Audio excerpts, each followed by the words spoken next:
Just a second.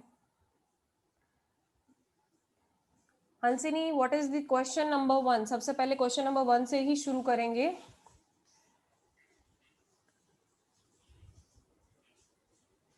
Yes Hansini, what is question number 1? एक second ना। The boiling point of ethers are much lower than those of alcohols of comparable molar masses. Okay. Boiling point of ether is lower than boiling point of alcohol. अब कोई मेरी help करना चाहेगा? इसमें answer क्या लिखोगे? मेरे को हंसिनी के अलावा सबसे आंसर चाहिए। हंसिनी ने बोला वो ऑर्गेनिक ही पढ़ती है, मतलब उसको वो तो आता ही होगा, डेफिनेटली आता होगा।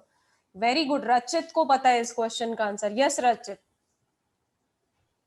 Ma'am alcohol is polar, but उसके ऑक्सीजन के एक साइड आर अल्काइल ग्रुप है, दूसरे साइड एच ग्रुप है। ओके whereas ईथर में दोनों साइड आर ग्रुप है, तो जिससे स्टेरिक हिंड्रेंस आता है। बेटा, तो बेटा बॉइलिंग पॉइंट पूछा है, बॉइलिंग पॉइंट। रचित बॉइलिंग पॉइंट पे ध्यान दो। तुम्हारा आंसर सही है, बट बॉइलिंग पॉइंट जो होता है बेटा वो डिपेंड करता है इंटरमोलिक्यूलर फोर्सेस ऑफ अट्रैक्शन पे। तो सोचो कि ईथर में कौन से इंटरमोलिक्यूलर फोर्सेस होंगे और अल्कोहल में कौन से इंटरमोलिक्यूलर फोर्सेस होंगे, वो सोचो Rachit. Now can you tell me what is the intermolecular forces in ether? Dipole dipole. Yes very good. Dipole dipole forces होते हैं ईथर के अंदर, राइट? और अल्कोहल में बेटा कौन से फोर्सेस होते हैं? Hydrogen. Perfect, H bonding. Now can you tell me which bonding is more stronger? H bonding. हाँ, अब समझ में आया बेटा इसका इसका आंसर तुम्हें कहाँ से देना है। Yes ma'am. Okay very good. चलिए मैम वो तो स्टेरिक हिंड्रेंस वाला किसके लिए था? बेटा that was for nucleophilic addition reaction, ketone और एल्डिहाइड में जो आता था। ओके ठीक है, आप वहां पे चले गए हो। सो हनी, कभी ओके। भी बॉइलिंग पॉइंट का आंसर आए हमेशा किसके ऊपर से लिखने का? इंटरमोलिक्यूलर फोर्सेस पे। ठीक है, अब मैम यहाँ पे थोड़ा एक्स्ट्रा बताने जा रही है। ठीक है, नॉट फ्रॉम दिस क्वेश्चन, मैं आपको थोड़ा एक्स्ट्रा बता रही हूँ, ध्यान से सुनना। देखो एग्जाम में सिर्फ 2 कंपाउंड नहीं दिए होंगे, काफी टाइम वो आपको पूरा एक सीरीज देंगे। तो आपको याद रखना है कि सबसे ज्यादा बॉइलिंग पॉइंट हमेशा होगा कार्बोक्सिलिक एसिड का, फिर उससे कम होता है अल्कोहल का। ठीक है, अल्कोहल से कम होता है अमाइंस का, अमाइंस से भी कम होता है किसका? एल्डिहाइड्स एंड कीटोन्स का।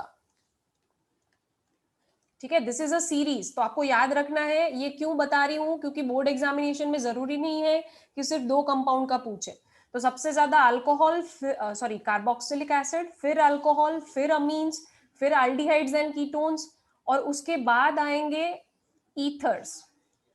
ठीक है, aldehydes and ketones, then ethers, then comes haloalkanes, और सबसे कम किसका बॉइलिंग पॉइंट होता है? तो हमारे अल्केन्स का, नॉर्मल अल्केन्स जो होते हैं। ठीक है, वंस अगेन ध्यान से सुनना, what is the order? It is carboxylic acid, फिर अल्कोहल। मैं सबका जस्टिफिकेशन थोड़ी देर में दूंगी, पर पहले ये नोट डाउन कर लो ताकि तुम्हें कभी भी ये पढ़ना ना पड़े, जब भी एग्जाम में आए तुम बिना सोचे आंसर लिख पाओ। चलिए सबसे पहले तो ये ऑर्डर लिख लो फटाफट से। नाउ अब आप में से कोई मेरी हेल्प करेगा? हर एक के अंदर कौन सा फोर्स ऑफ अट्रैक्शन होता है, कौन लिखवाएगा? चलिए चलिए, ये क्वेश्चन मैं पूछूंगी रिमन से। रिमन, आई गेस अभी प्रेजेंट था। रिमन कहाँ चला गया? ओके, आप में से कौन करेगा? पूर्व, पूर्व पटेल। Yes ma'am. बेटा कार्बोक्सिलिक एसिड में कौन से इंटरमोलिक्यूलर फोर्सेस ऑफ अट्रैक्शन होते हैं बेटा? OH। बेटा OH है तो कौन सा फोर्स ऑफ अट्रैक्शन हाइड्रोजन होगा? Bonding. Hydrogen bonding, very good. Alcohols में बेटा? Hydrogen bonding. परफेक्ट। अमाइंस में? डाइपोल। नहीं बेटा, अमाइंस में भी देखो hydrogen is connected with more electronegative element, मतलब यहाँ पे भी इंटरमोलिक्यूलर क्या आएगा? Hydrogen bonding. Very good. अब देखो एल्डिहाइड कीटोन में कौन सा फोर्स आएगा? सोचो, एल्डिहाइड में क्या बनेगा? Hydrogen bond. पूर्व क्या लगता है, क्या यहाँ पे एच बॉन्डिंग होगी? चलिए, किसने हैंड रेज किया? मुझसे पूछते हैं। रचित बताइए बेटा, एल्डिहाइड कीटोन में कौन सा फोर्स होगा? एल्डिहाइड कीटोन में डाइपोल डाइपोल। परफेक्ट। फिर ईथर में तो रचित ने अभी अभी हमें बताया था डाइपोल डाइपोल फोर्स होता है। हेलो अल्केन में भी हम जानते हैं कौन सा फोर्स होता है? Dipole dipole force. So is this clear everyone? सिर्फ अल्केन्स ऐसे सब्सटेंसेस हैं जिसमें सिर्फ और सिर्फ वान डेर वाल्स फोर्सेस होंगे। अब आप बोलोगे कि मैम अगर अल्कोहल में, कार्बोक्सिलिक एसिड में और अमाइंस में सभी में H बॉन्डिंग होती है, आप बोल रहे हो सब में H बॉन्डिंग होती है, तो फिर क्यों कार्बोक्सिलिक एसिड का बॉइलिंग पॉइंट ज्यादा होता है अल्कोहल से और अल्कोहल का ज्यादा होता है अमाइन से? तो देखो अभी ये जो क्वेश्चन हम डिस्कस कर रहे हैं वो आपके असाइनमेंट 4 के 3 क्वेश्चन एक साथ डिस्कस कर रहे हैं। आपके 3 क्वेश्चंस असाइनमेंट 4 के एक साथ डिस्कस हो रहे हैं। सबसे पहले सुनो क्यों कार्बोक्सिलिक एसिड का बॉइलिंग पॉइंट अल्कोहल से ज्यादा होता है। हंसिनी, पता है why carboxylic acid have higher boiling point than alcohol? Do you remember this question? मैंने आपको बोला था बहुत इंपॉर्टेंट है ये। इंट्रामोलिकुलर एच बॉन्डिंग होती है बेटा दोनों में वही होता है, इसमें इंट्रा तो होता है पर अगर हम इंटरमोलिकुलर की बात करें, क्योंकि बॉइलिंग पॉइंट तो सिर्फ इंटरमोलिकुलर फोर्सेस पे डिपेंड करता है। ओके रिमन बोलिए बेटा, आपको आंसर आता है? मैम इसमें OH ग्रुप्स लाइक ज्यादा होते हैं इसकी वजह से। नो बेटा, यहाँ पे भी OH ग्रुप एक ही है और यहाँ पे भी एक है। चलो सब लोग लिखो आंसर इसका, इस चीज का कि इस आंसर में कीवर्ड्स क्या आने चाहिए। सबसे पहले लिखो, just write this down, in carboxylic acid, carboxylic acid के अंदर, in carboxylic acid OH group is connected to more electronegative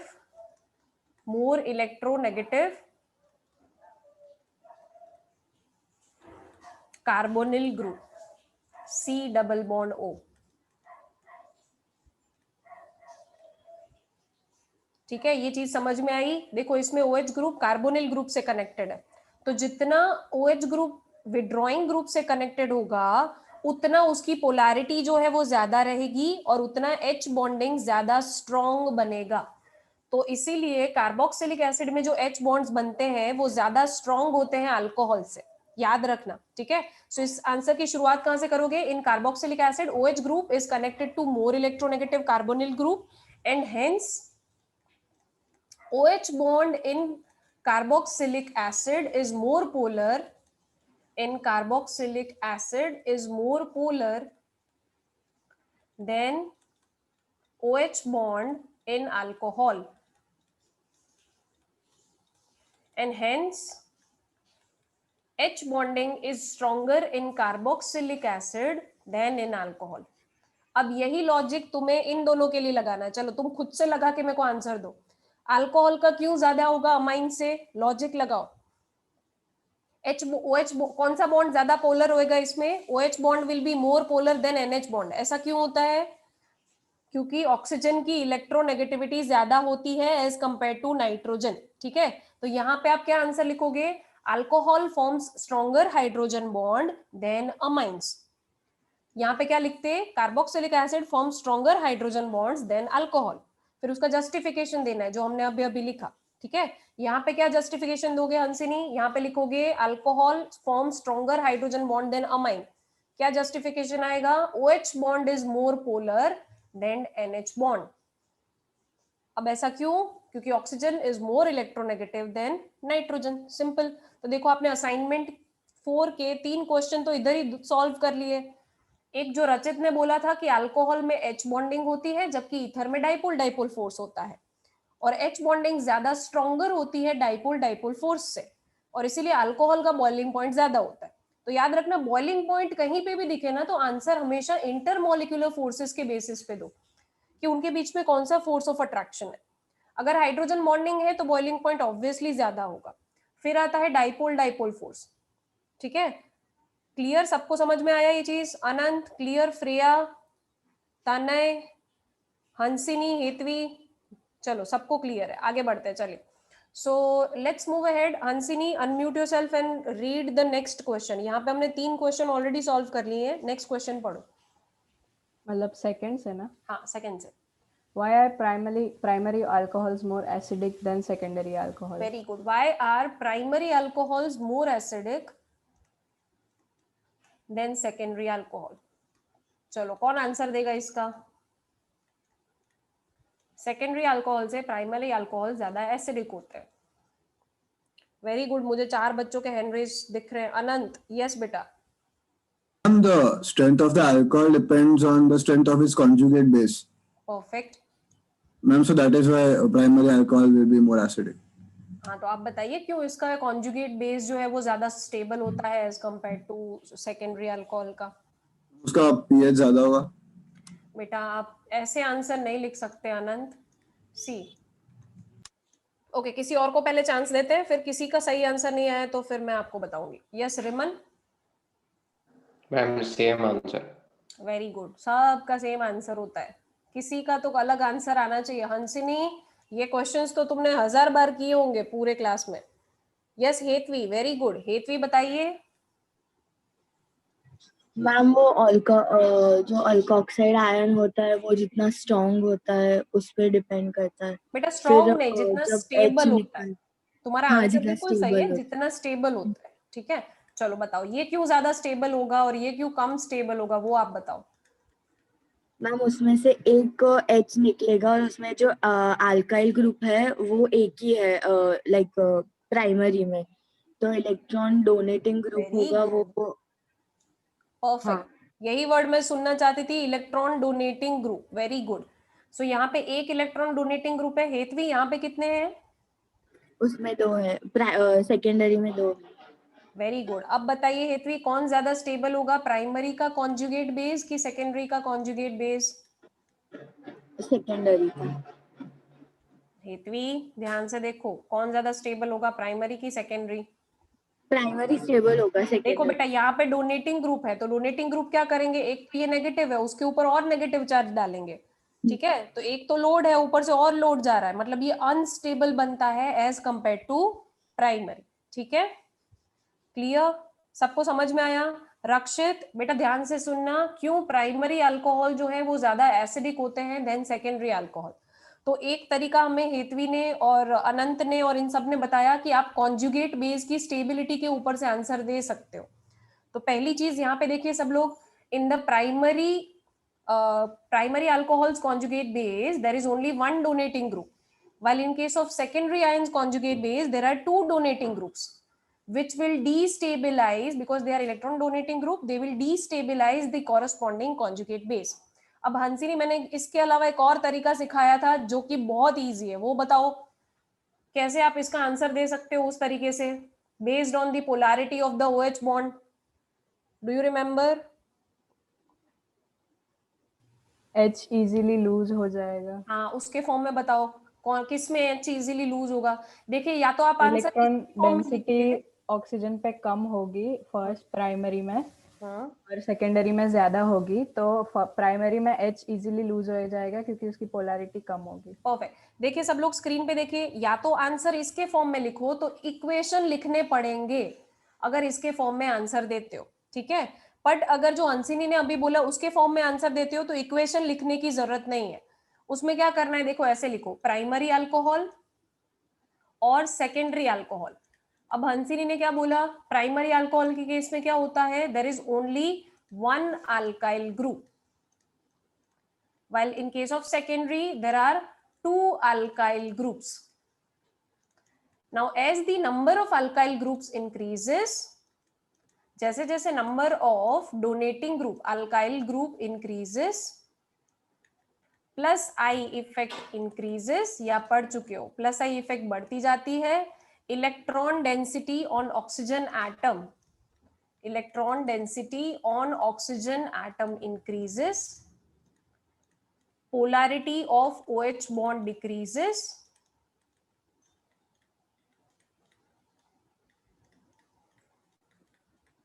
hence H plus का release becomes difficult. तो ये जो है इसके फॉर्म में आंसर लिखोगे तो इक्वेशन लिखने की जरूरत नहीं है, सिर्फ इतना लिख के आओ, जैसे जैसे डोनेटिंग ग्रुप बढ़ते जाएंगे प्लस साई इफेक्ट बढ़ता जाएगा, electron density on oxygen atom बढ़ता जाएगा, OH बॉन्ड की पोलैरिटी कम होती जाएगी, एंड हेंस H प्लस का रिलीज डिफिकल्ट हो जाएगा. ठीक है, या फिर जो हेतवी और आपने अनंत ने और सबने बताया वैसे भी लिख सकते हो. You will write the structures, फिर आप लिखोगे as the number of donating group increases. यहाँ पे आप लिखोगे जैसे जैसे डोनेटिंग ग्रुप का नंबर इंक्रीज होता जाएगा वैसे वैसे stability of conjugate base decreases, Why decreases? Because of plus I effect. And जितना कॉन्जुगेट बेस लेस स्टेबल उतना आपका एसिड वीक. ठीक है. यस. किसी का क्वेश्चन आया है कि ma'am polarity increases in primary alcohol. तो हाँ बेटा, पोलैरिटी बढ़ जाती है क्योंकि उसमें एक ही अल्काइल ग्रुप है, जबकि सेकेंडरी अल्कोहल में 2 अल्काइल ग्रुप है. तो 2 अल्काइल ग्रुप होने की वजह से बेटा क्या होगा, देखो डोनेटिंग इफेक्ट बढ़ता जाएगा, जिसकी वजह से आपका ऑक्सीजन और हाइड्रोजन बॉन्ड जो पोलर होना चाहिए वो कम पोलर बन जाएगा. तो ये चीज याद रखना. आंसर आप 2 तरीके से लिख सकते हो, या तो in the form of conjugate base stability और इन द फॉर्म ऑफ जैसे कि बताया OH बॉन्ड की polarity. Both answers are acceptable. ठीक है. वंस अगेन बॉइलिंग पॉइंट वाले क्वेश्चन हमने कर लिए. एसिडिक बिहेवियर कहीं पे भी क्वेश्चन आए तो आपको ये पार्ट याद रखना है. दोनों में से किसी भी फॉर्म में आंसर लिखो, या तो कॉन्जुगेट बेस की स्टेबिलिटी के फॉर्म में, और याद रखना वहां पे फिर स्ट्रेंथ वर्ड यूज मत करना, कॉन्जुगेट बेस की स्टेबिलिटी के टर्म्स में आंसर देना है. ठीक है. तो यहाँ पे क्या होता है, जितना कॉन्जुगेट बेस ज्यादा स्टेबल होगा उतना एसिड ज्यादा स्ट्रॉन्ग होगा. Hansini, read the next question of the assignment. Anisole on reaction with HI gives phenol and CH3I as main products and thiolobenzene and CH3OH. Okay. So anisole क्या होता है, सबसे पहले तो ध्यान से सुनिए. इट इज OCH3, बेंजीन के ऊपर OCH3. अब उसका रिएक्शन जब आप HI से करवाते हो तो आपको पूछा गया है कि क्यों आपको ये प्रोडक्ट मिलती है, that is phenol and CH3I, and you don't get iodobenzene and methanol. ये प्रोडक्ट क्यों नहीं मिलती है और ये प्रोडक्ट क्यों मिलती है, क्वेश्चन में ये पूछा गया है. अब आप लोगों को आंसर करना है. चलो, कितनों को ये आंसर पता है? Why this product is formed, option A is formed and option B is not formed. चलो, रचित कहाँ गया? रचित, क्या लगता है इसमें क्या हो रहा होगा बेटा? व्हाट इज द चांसेस कि ये ही मिलता है और ये नहीं मिलता है? नहीं आइडिया. ओके, कोई बात नहीं. किसी और को पता है? यस हंसिनी, बोलिए.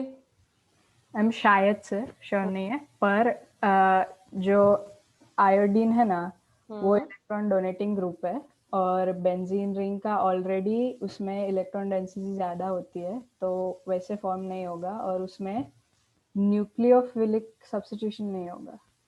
अभी हंसिनी है ना, वो बेंजीन रिंग पे चली गई. हंसिनी, आपको ये ग्रुप को भी ध्यान में लेना है बेटा. हाँ, चलो, और किसी को आता है? यस रचित, अभी आपने वापस हैंड रेज किया, बोलिए. Yes ma'am. मैम ओ के पास वो होंगे, लोन पेयर होंगे, तो फिर वो रेजोनेंस में आ जाएंगे बेंजीन रिंग के साथ, तो फिर उनका जो बॉन्ड लेंथ है बहुत कम हो जाएगा, ऐसा डबल बॉन्ड एक्ट करेगा, तो वो टूटना इज डिफिकल्ट. Very good. चलिए, रचित ने कुछ लॉजिक तो लगाया है. उन्होंने बोला है कि ये इलेक्ट्रॉन यहाँ पे रेजोनेंस में जाएंगे तो ये डबल बॉन्ड बन जाएगा, इसकी बॉन्ड लेंथ छोटी हो जाएगी, इसीलिए इसको रिप्लेस कर पाना डिफिकल्ट हो जाएगा. अब ध्यान से सुनो सब लोग, इसका आंसर कैसे लिख के आना है बोर्ड एग्जाम में. देखो, आपको सिंपली ये लिख के आना है कि इन दिस रिएक्शन, देखो जब भी ईथर का रिएक्शन HI के साथ करवाते हो, ध्यान से सुनना, whenever you react ether with HI, तो हमेशा first step is protonation of ether. हमेशा ईथर का पहले तो प्रोटोनेशन होता है. This is the mechanism. ये यूनिवर्सल मैकेनिज्म है, इसमें दिमाग में पहले सेट कर लो. Protonation of ether takes place in the first step. तो देखो, इसका प्रोटोनेशन कर दो, एनिसॉल का प्रोटोनेशन करो, तो क्या होगा? देखो, बेंजीन के ऊपर था ऑक्सीजन, ऑक्सीजन पे रचित ने बोला लोन पेयर होती है, तो उस लोन पेयर पे ही आपको H+ का अटैक कराना है, तो आपका बनेगा प्रोटोनेटेड ईथर. अब वो जो प्रोटोनेटेड एनिसॉल बनता है, प्रोटोनेटेड ईथर बनता है, उसका स्ट्रक्चर कुछ इस तरीके का होगा. ऑक्सीजन ने क्योंकि लोन पेयर हाइड्रोजन को दिया, उस पे डाल दो पॉजिटिव चार्ज. यहां तक सबको क्लियर हो गया? दिमाग में ये चीज बिठा लो कि कभी भी HI के साथ ईथर का रिएक्शन हो, हमेशा पहला स्टेप होता है, step number 1 is protonation of ether and step number 2 is SN2 attack of I- on protonated ether. अब तुम बताओ, अगर SN2 अटैक हो रहा है तो कहां से होना इजी है? बेंजीन रिंग से होना इजी है कि CH3 से होना इजी है? चलो ये आंसर कौन देगा? यस, वेरी गुड अनंत, बोलो बेटा कहाँ से होना इजी पड़ेगा? मैम CH3 पे। Perfect, so that is why हमेशा I माइनस जो है वो CH3 पे अटैक करता है और बेंजीन पे नहीं करता है। तो आपको एग्जाम में ये जस्टिफिकेशन देना है। सबसे पहले you will write that step number 1 is protonation of ether and step number 2 is SN2 attack of I minus on protonated ether. तो अभी जैसे अनंत ने बताया कि यहाँ पे because of steric hindrance attack will only take place on CH3 side. So CH3 side पे attack होगा, you will get CH3I plus benzene ring के ऊपर OH। Is this clear? So यहाँ पे आपको ये लिख के आना है, वर्ड प्रॉपर आपका यहाँ पे आना चाहिए that here SN2 attack of I minus on protonated ether will take place on CH3 and not on benzene ring or phenyl ring. Why? Because of steric hindrance. Because of steric hindrance. ये steric hindrance word आना चाहिए, इसी के marks हैं। So I hope this is clear. Exam में ऐसा ही answer चाहिए मेरे को। अगर तुमने ये आंसर लिखा, बोर्ड एग्जामिनर कहीं पे भी एक भी आधा भी मार्क्स नहीं कट कर सकता। यस देव। मैम मैं तो डिस्कनेक्ट हो गया था मैम इंटरनेट की वजह से। आप एक बार रिपीट कर देखो सकते हैं? रिपीट कर रही हूँ। पहला स्टेप तुम्हें बोर्ड एग्जामिनेशन में ये क्वेश्चन आता है तो ये लिख के आना है कि इसका प्रोटोनेशन होता है। तो ये देव समझ में आया? Yes ma'am. ओके, अब देव स्टेप नंबर 2 में तुम ऐसा लिख के आओगे कि step number 2 always proceeds via SN2 attack of I minus on protonated ether. ठीक है, हमेशा SN2 अटैक होता है। अब देव तुम बताओ कहाँ SN2 इजी होगा, मिथाइल पे या बेंजीन रिंग पे? SN2 वे है अटैक। मिथाइल पे। हाँ, तो बताओ क्यों मिथाइल पे? Ma'am steric hindrance. Perfect, so वही हमने लिखा हुआ है। समझ में आया? Yes ma'am. Okay, it's great. चलो आगे बढ़ते हैं। Hansini, tell me the next question. क्या पढ़ाना है अभी? नेक्स्ट बताओ। Aldehydes are more reactive than ketones towards nucleophilic substitution. हाँ, अब रचित का क्वेश्चन आया। अब रचित बताएगा।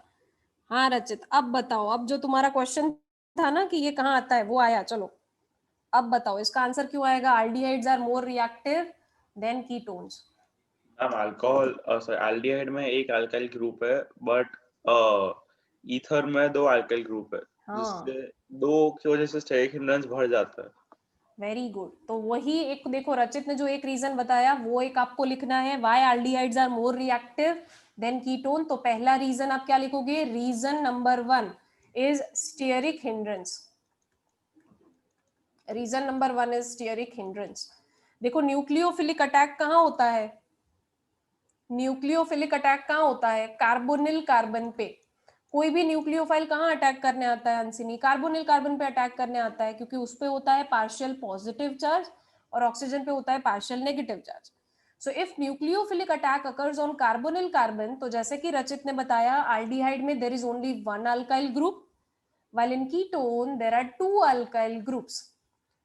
So carbonyl carbon in aldehyde is less sterically hindered than in ketone. तो देखो इसे इसमें एग्जाम में क्या लिख के आना, वो वर्ड्स एग्जैक्ट बता रही हूँ। See, you will write that in aldehyde there is only 1 alkyl group. There is only 1 alkyl group. While in ketone there are 2 alkyl groups.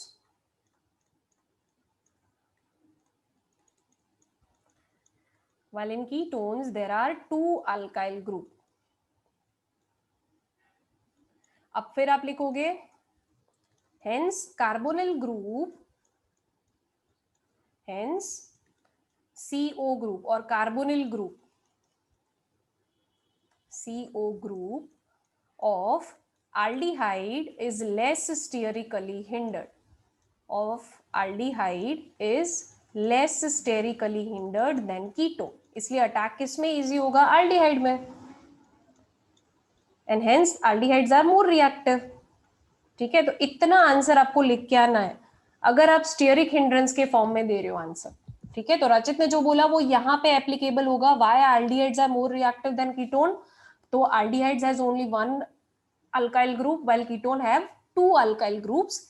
Hence carbonyl group of aldehyde is less sterically hindered, ये याद रखना, than ketones. ठीक है, चलो इसके अलावा एक और रीजन था, किसी को याद है? What is the second reason for this? Yes Dev, second reason पता है बेटा आपको? नहीं मैम. अच्छा, आपका हाथ हैंड रेज ऑप्शन ऑन रह गया था.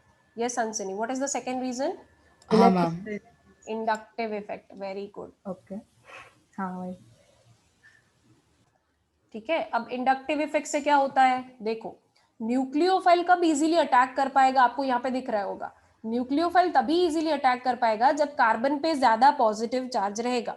ठीक है, सो जितना कार्बन का पॉजिटिव चार्ज कम होता जाएगा उतना डिफिकल्ट हो जाएगा for your nucleophile to attack on carbon atom. तो आप इसमें क्या लिखोगे? The reactivity is directly proportional, reactivity is directly proportional to the positive charge on carbon atom. Positive charge on carbonyl carbon, reactivity इसके directly proportion में होती है.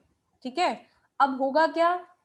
In aldehyde, once again you will write, in case of aldehydes there are कितने alkyl group? One alkyl group. While in case of ketone there are two alkyl groups. जैसे रचित ने पहले बोला था वैसे ही यहाँ पे भी लगाना है. But in case of aldehyde कितना अल्काइल ग्रुप होता है? Only one. तो आप पढ़ चुके हो कि as the number of donating group, as number of donating group और alkyl group increases plus I effect increases. Hence क्या हो जाएगा? जितना ये डोनेट ज्यादा करेंगे, आपका जो कार्बोनिल ग्रुप था उस पे ऑक्सीजन, यहाँ पे देखिए आपका जो कार्बोनिल ग्रुप है यहाँ पे जितने डोनेटिंग ग्रुप ज्यादा होंगे प्लस चार्ज न्यूट्रलाइज होता जाएगा. ठीक है, तो यहाँ पे आप लिखोगे as the number of alkyl group increases plus I effect increases, and then you will write positive charge on carbon, carbonyl carbon decreases. तो ये दोनों रीजंस आप लिख सकते हो. Plus charge on carbonyl carbon decreases, hence reactivity decreases. ठीक है, तो ये दोनों में से एक कोई भी रीजन एक्सेप्टेबल है. अगर 2 मार्कर में आता है तो कोई एक रीजन लिख के आ सकते हो, या तो स्टेरिक हिंड्रेंस लिखो या तो इंडक्टिव इफेक्ट लिखो, दोनों एक्सेप्टेबल है. Yes Ansini, what is the next question बेटा? Boiling point of aldehydes and ketones are lower than carboxylic acid. Why? तो वो हमने कर लिया, बॉइलिंग पॉइंट वाला हमने कर लिया, वो हम वापस नहीं करेंगे. हंसिनी आगे बढ़िए. Although phenoxide ion has more number of resonating structures than carboxylate ion, carboxylic acid are stronger acids than alcohols. Perfect.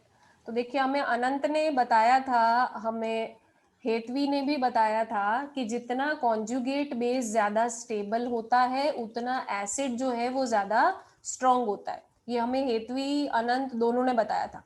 अब हमसे हंसिनी ने ये पूछ लिया है कि मैम यहाँ पे तो क्या होता है कि जो फिनॉक्साइड आयन है जो कि फिनॉल का कॉन्जुगेट बेस है उसके रेजोनेटिंग स्ट्रक्चर ज्यादा होते हैं as compare to carboxylate ion. ठीक है, तो कार्बोक्सिलेट आयन में कितने रेजोनेटिंग स्ट्रक्चर होते हैं? कौन बताना चाहेगा?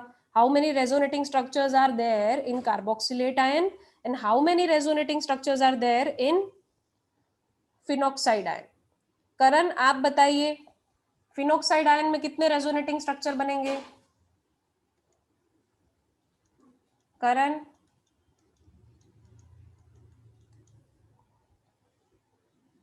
चलो करण को पता नहीं है. रिमन यस बेटा बोलिए, कितने रेजोनेटिंग स्ट्रक्चर बनेंगे यहाँ पे?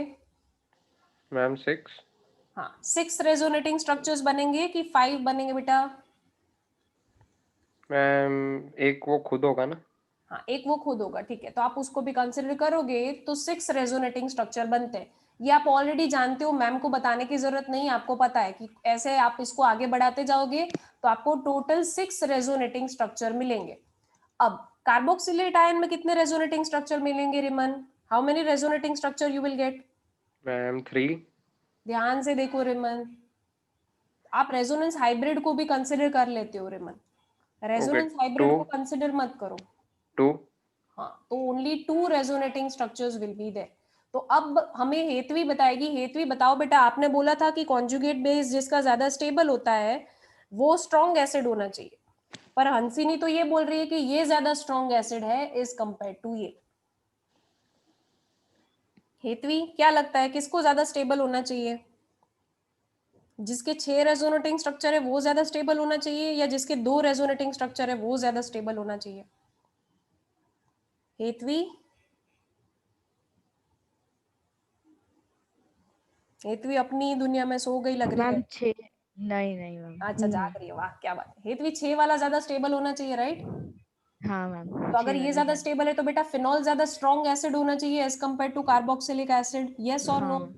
पर हंसिनी तो भाई तुमसे उल्टा जा रही है। हंसिनी बोल रही है नहीं नहीं मैम, ये ज्यादा स्ट्रॉन्ग एसिड है एज कंपेयर टू ये।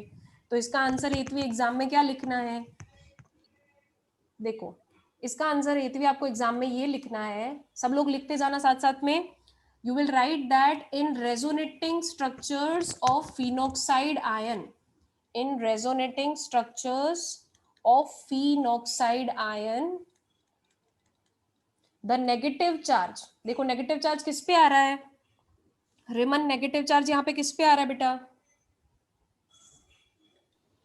मैम ओ, यहाँ पे बेटा फिनॉक्साइड आयन में नेगेटिव चार्ज किस पे आता है? मैम ओ पे है ना पहले तो। बेटा पहले ओ पे है, पर फिर रेजोनेटिंग स्ट्रक्चर्स में किस पे आता है? मैम कार्बन पे। कार्बन पे। So negative charge appears on less electronegative carbon atom, less electronegative carbon atom, and in resonating structures of carboxylate ion, रिमन किस पे आता है negative charge? Resonating structure of carboxylate ion, उसमें किस पे आता है? मैम पहले ओ पे है। और दूसरे में भी किस पे है देखो? ओ पे ही है। हाँ, so in resonating structure of carboxylate ion, negative charge comes on oxygen atom, more electronegative oxygen atom. तो आपको लगेगा मैम ये सब क्यों बोल रही है, हमें तो पता ही है इस पे तो नेगेटिव चार्ज इसमें कार्बन पे है, इसमें ऑक्सीजन पे। तो आपको याद रखना है जब नेगेटिव चार्ज ज्यादा इलेक्ट्रोनेगेटिव एलिमेंट पे आता है वो ज्यादा स्टेबल रेजोनेटिंग स्ट्रक्चर बनाता है, ठीक है? So once again what you have to remember is, in resonating structure of phenoxide ion, negative charge comes on less electronegative carbon atom, while in case of resonating structures of carboxylate ion, negative charge किस पे आता है? It comes on more electronegative oxygen atom.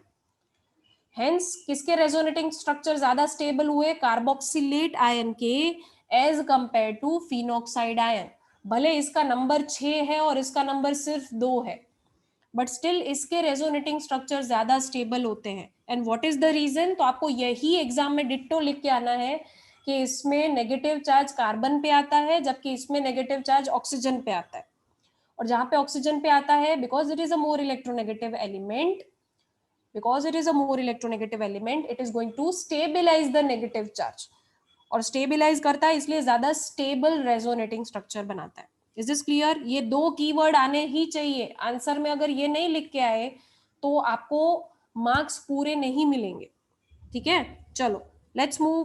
किसी को कुछ chat box में डालना हो ना बेटा तो आप लोग बर्ट नेजल वाले आईडी पे ही डालना, ठीक है? चलो आगे बढ़ते हैं Hansini, let's move to next question. क्या था next question? Chloroacetic acid is more acidic than acetic acid. Why? Perfect. अब इसका आंसर है ना मेरे को हेतवी ही देगी। क्लोरोएसिटिक एसिड जो है वो ज्यादा एसिडिक होता है as compare to acetic acid. Hetvi क्या लिखूं इसके आंसर में, बोलो बेटा?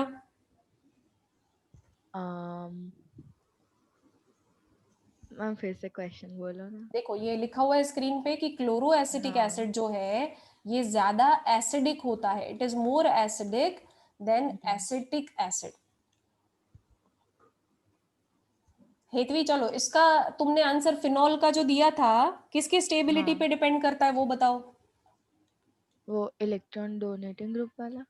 हाँ, उसमें तुमने क्या बोला था कि स्टेबिलिटी ऑफ किस पे डिपेंड करता है वो? Resonating structure.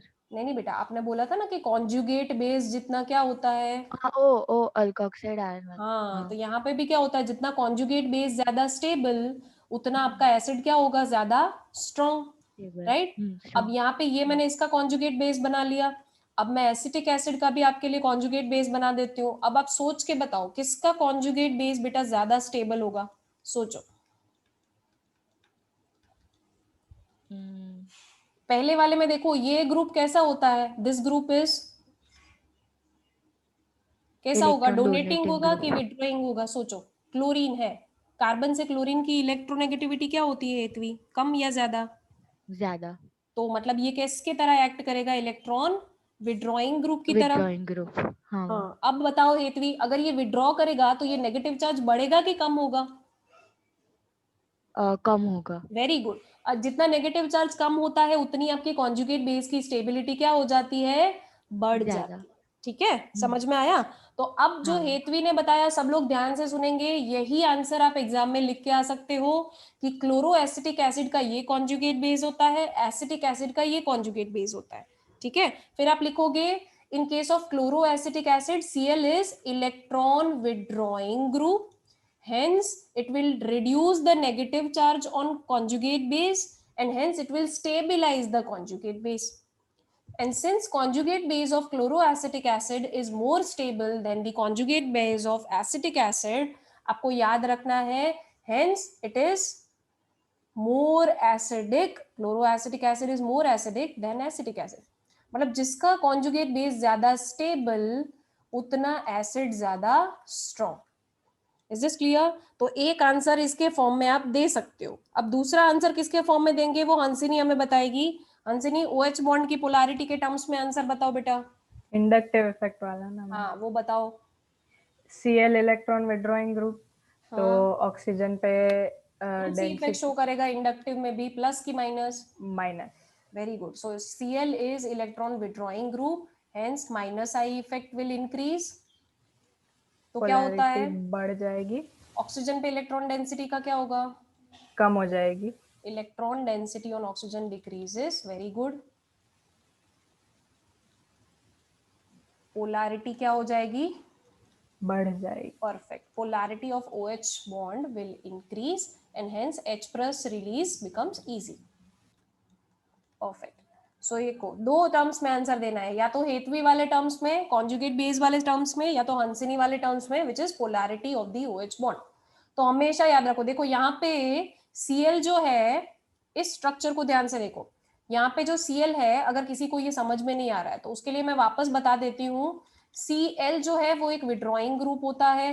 अब जितना वो इलेक्ट्रॉन्स को विड्रॉ करेगा उतना ये ऑक्सीजन एटम जो है आपका, OH बॉन्ड वाला ऑक्सीजन एटम, OH बॉन्ड वाले ऑक्सीजन एटम पे इलेक्ट्रॉन डेंसिटी कम हो जाएगी। अब इस पे इलेक्ट्रॉन डेंसिटी कम हो गई तो वो ज्यादा इलेक्ट्रॉन को खींचेगा, OH बॉन्ड के इलेक्ट्रॉन को, मतलब इस बॉन्ड की जो पोलैरिटी है वो बढ़ती जाएगी, वो ज्यादा इलेक्ट्रॉन को अपने तरफ खींचता जाएगा। मतलब यहाँ से H+ जो है वो अब इजीली बाहर निकल सकता है। ठीक है, सो वंस अगेन कैसे याद रख सकते हो, Cl is electron withdrawing group, so minus I effect increases, hence oxygen पे इलेक्ट्रॉन डेंसिटी क्योंकि Cl ने खींच ली तो कम हो गई, तो OH बॉन्ड की पोलैरिटी बढ़ गई। जितना ऑक्सीजन पे इलेक्ट्रॉन डेंसिटी ज्यादा उतनी पोलैरिटी कम, जितना उस पे इलेक्ट्रॉन डेंसिटी कम उतनी पोलैरिटी ज्यादा, उल्टा रिलेशनशिप है। ठीक है, चलो great, very good. Hansini, what is the next question बेटा? आगे बढ़ते हैं, फटाफट से बताइए। Carboxylic acids do not give nucleophilic addition reactions to carbonyl group. Explain why. Perfect. देखो, एल्डिहाइड में कौन सा ग्रुप होता है, C+O। कीटोन में भी कौन सा ग्रुप होता है, C+O। और कार्बोक्सिलिक एसिड में भी C+O तो होता ही है। तो आपसे ये पूछा है इन्होंने कि ये दोनों क्यों न्यूक्लियोफिलिक एडिशन देते हैं पर ये नहीं देता है, why acid does not give nucleophilic addition, भले उसमें कार्बोनिल ग्रुप तो है, ऐसा क्यों होता है, ये क्यों नहीं देता, और ये दोनों न्यूक्लियोफिलिक एडिशन देते हैं? यस, वेरी गुड, किसी को आता है आंसर? यस पूर्व, बोलिए बेटा। Due to inductive effect. नहीं बेटा, ध्यान से सोचो, तुम ये बताओ पहले तो, चलो पूर्व तुम ही बताओ मेरे को कि न्यूक्लियोफाइल कब अटैक करता है? जब कार्बन ज्यादा पॉजिटिव हो। परफेक्ट। अब तुम सोच के बताओ कि अगर मैं कार्बोक्सिलिक एसिड का स्ट्रक्चर लिखूं, क्या उसमें रेजोनेंस पॉसिबल है? हाँ मैम। अच्छा, रेजोनेंस पॉसिबल है तो सोच के बताओ, क्या कार्बन पे उतना पॉजिटिव चार्ज आएगा? नहीं मैम, क्योंकि लोन पेयर ऑफ इलेक्ट्रॉन्स होंगे OH ग्रुप। परफेक्ट, अब समझ में आया मैं क्या कहने की कोशिश कर रही हूँ? Yes ma'am. Okay great. So सबको ये समझ में आ गया है? ध्यान से सुनना आप लोग, इसके आंसर में एग्जाम में क्या लिख के आओगे? You will first draw these resonating structure. सबसे पहले तो ये 2 रेजोनेटिंग स्ट्रक्चर तुम्हें एग्जाम में बना के आने हैं, जिसमें ऑक्सीजन पे नेगेटिव और यहाँ पे ऑक्सीजन पे पॉजिटिव चार्ज आएगा, क्योंकि ये इलेक्ट्रॉन इस ऑक्सीजन पे शिफ्ट होंगे जिसपे ऑलरेडी 2 इलेक्ट्रॉन पेयर है, और ये यहाँ पे शिफ्ट होगा तो ऑक्सीजन पे नेगेटिव चार्ज, और यहाँ से लोन पेयर ऑक्सीजन ने यहाँ डोनेट की तो इस ऑक्सीजन पे आ गया पॉजिटिव चार्ज। तो these are the 2 resonating structure of carboxylic acid.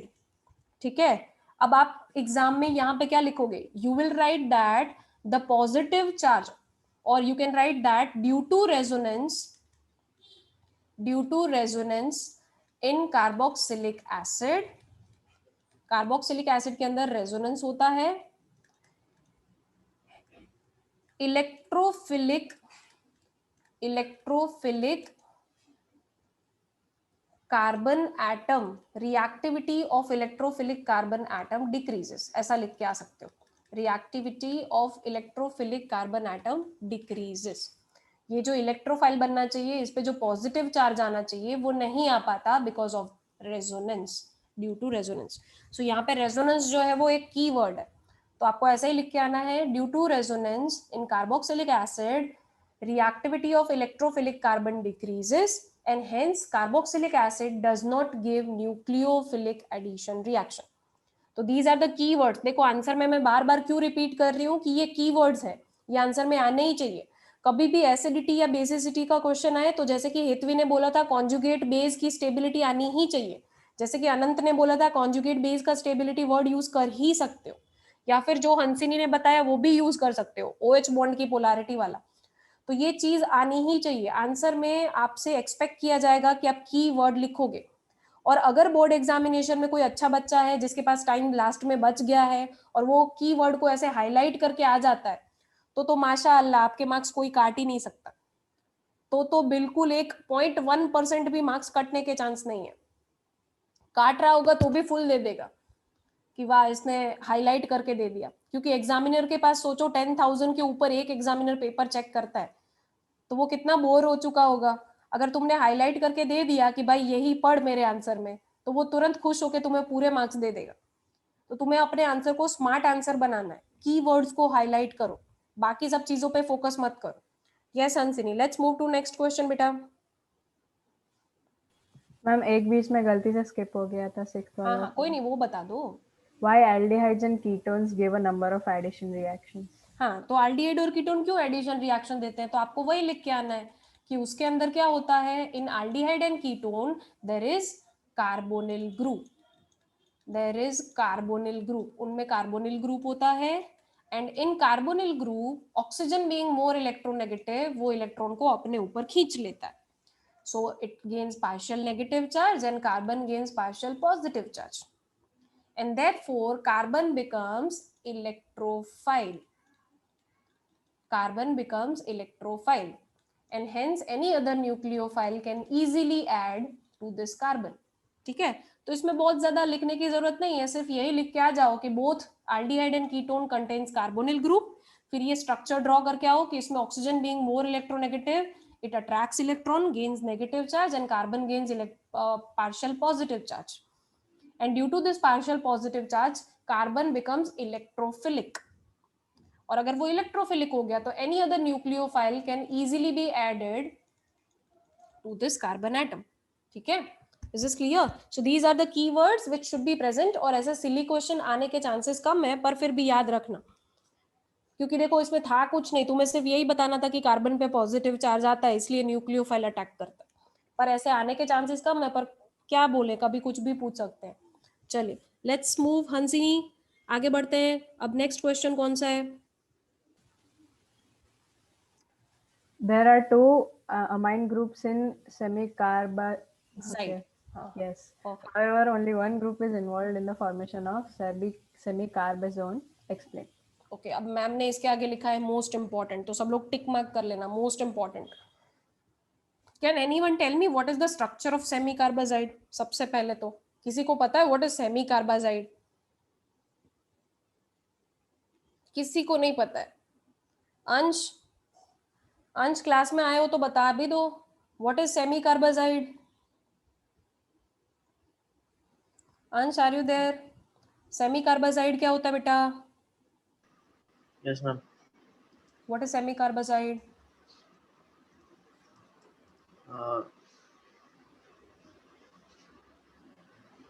Freya आपको पता है? Ma'am CH5N3O। नहीं नहीं नहीं नहीं नहीं, फ्रेया आपको पता है बेटा व्हाट इज सेमी कार्बाजाइड? आपको? Very good. नहीं मैम, Okay. याद नहीं है। कोई बात नहीं, पूर्व को पता है। यस पूर्व, what is semi carbazide? Ma'am NH2 double bond NH2।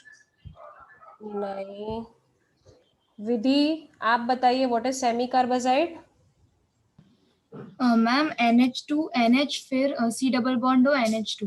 Perfect, this is semi carbazide. याद आ रहा है किसी को? इसका न्यूक्लियोफिलिक एडिशन रिएक्शन करना होता है एल्डिहाइड या कीटोन के साथ। तो आप करते क्या हो? आप हमेशा H2 हटाते हो और एल्डिहाइड या कीटोन में से O हटाते हो और फिर इनको कनेक्ट कर देते हो। अब हंसिनी ने मेरे से ये क्वेश्चन पूछा कि मैम यहाँ पे 2 NH2 ग्रुप होते हैं पर उसमें से सिर्फ एक ही पार्टिसिपेट करता है इन न्यूक्लियोफिलिक एडिशन, तो क्यों यही करता है, क्यों ये नहीं करता है? तो इसका आंसर एग्जाम में क्या लिखना है? You will write that the NH2 group which is adjacent to the NH2 group which is adjacent to carbonyl carbon, जो adjacent होता है carbonyl carbon के, आप लिखना वर्ड में carbonyl carbon, the NH2 group which is adjacent to carbonyl carbon gets involved in the resonance with carbonyl carbon। वो क्या करता है? रेजोनेंस में इन्वॉल्व हो जाता है। So NH2 group which is adjacent to carbonyl carbon gets involved in resonance। तो अगर वो रेजोनेंस में इन्वॉल्व हो गया तो देखो ये जो नाइट्रोजन की इलेक्ट्रॉन पेयर थी वो कार्बोनिल कार्बन वाले पे चली गई, तो अब उस नाइट्रोजन के पास तो इलेक्ट्रॉन पेयर बचेगी ही नहीं क्योंकि वो रेजोनेंस में इन्वॉल्व हो चुकी है। ठीक है, तो आपको एग्जाम में ये वर्ड यूज करके आना है। पहले तो उसका रेजोनेटिंग स्ट्रक्चर भी बना लो और फिर लिखो NH2 group which is adjacent to carbonyl carbon, जो कार्बोनिल कार्बन के एडजेसेंट में होगा, बाजू में होगा, gets involved in resonance and hence it cannot act as nucleophile. वो न्यूक्लियोफाइल की तरह एक्ट नहीं करेगा क्योंकि लोन पेयर बचेगा ही नहीं उस पे, and hence only one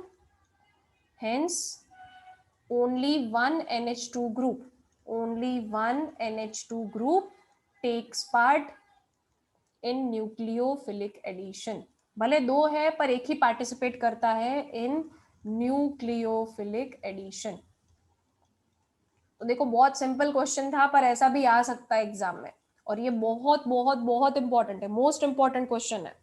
yes Hansini, let's move ahead. आगे वाला क्वेश्चन बताइए बेटा। During the preparation of esters from a carboxylic acid and alcohol in the presence of an acid catalyst, the water or the ester should be removed as soon as it's formed।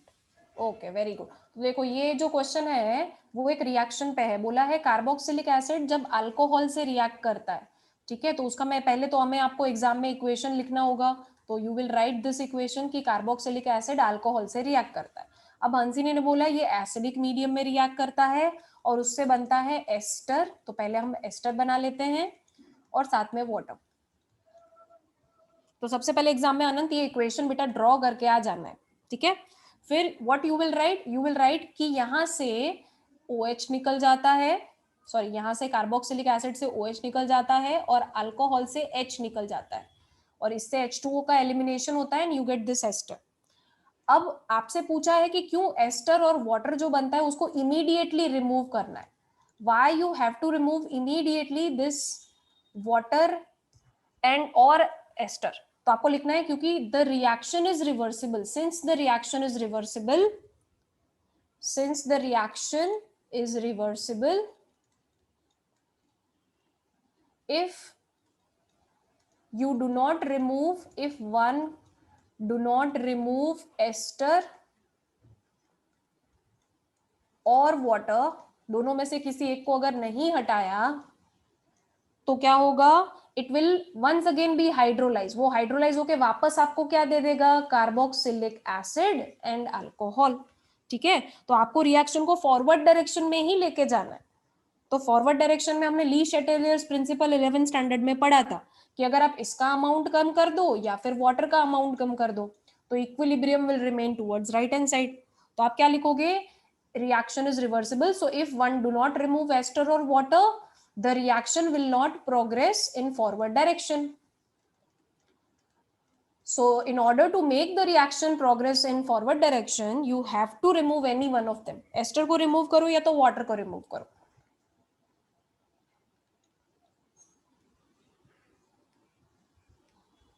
Just a second ना, ये थोड़ा Microsoft Office में कुछ गड़बड़ है। हाँ, the reaction will not proceed in forward direction. Forward direction. तो आपको अगर उसको फॉरवर्ड डायरेक्शन में प्रोसीड करवाना है then you have to remove one of the reagents. ठीक है, चलिए, सो यहां तक सबको क्लियर है। Let's move ahead. इस रिएक्शन को क्या बोलते हैं पता है, एस्टरीफिकेशन। एस्टरीफिकेशन तुम्हें एग्जाम में कंफ्यूज करने के लिए क्या नाम देंगे पता है, Fischer Speier. What is Fischer Speier esterification? तो तुम सोचोगे कि यार ये क्या हो गया मेरे साथ, मैंने तो ऐसा कोई नेम रिएक्शन पढ़ा ही नहीं था, फिशर स्पायर रिएक्शन। तो फिशर स्पायर कुछ नहीं है, it is simply esterification reaction. ठीक है, ये याद रखना। चलिए let's move ahead. Hansini, next question बेटा। Why boiling point of carboxylic acid is more than that of alcohol? तो ये हमने कर लिया है, तो वो हमें करने की जरूरत नहीं है। चलो आगे बढ़ो। pKb of aniline is more than that of methylamine. Okay, pKb of aniline is more than that of methylamine। इसका आंसर कौन देगा? चलो, एनिलीन तो वो उसका स्ट्रक्चर मैं बना देती हूँ और फिर मिथाइलएमाइन दिया हुआ है। एनिलीन एंड मिथाइलएमाइन, इसका आंसर कौन देना चाहेगा? हैंड रेज ऑप्शन किसी का भी ऑन नहीं है। चलो कोई नहीं, सबसे पहले ना, वेरी गुड, किसी को तो आता है आंसर। यस पूर्व, बोलो बेटा। Aniline is weaker base than methylamine, therefore pKb value is higher. वो तो बेटा वो लॉजिक तो सही है कि pKb जिसका कम होता है वो वीकर बेस ही होता है। तो वो बताओ पर क्यों ऐसा?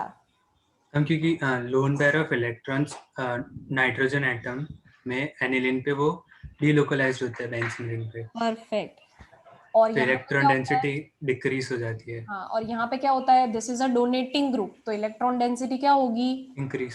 परफेक्ट। सो देखो एग्जाम में ये आंसर कैसे लिख के आना है, पूर्व ने बिल्कुल कीवर्ड के साथ बता दिया है। आपको लिख के आना है, in aniline lone pair on nitrogen atom gets delocalized, lone pair on nitrogen atom gets delocalised on benzene ring. तो अगर वो डीलोकलाइज हो चुकी है तो आपका बेस जो है वो वीक हो जाएगा। याद रखना कि बेसिक स्ट्रेंथ जो होती है, basic strength, it is directly proportional to the availability of lone pair on nitrogen. Nitrogen पे जितना lone pair easily available, base उतना स्ट्रॉन्ग। ठीक है, so once again, in aniline lone pair of nitrogen gets delocalised on benzene ring. अगर वो benzene ring पे delocalise हो गई, hence it remains less available, hence it remains less available on nitrogen atom।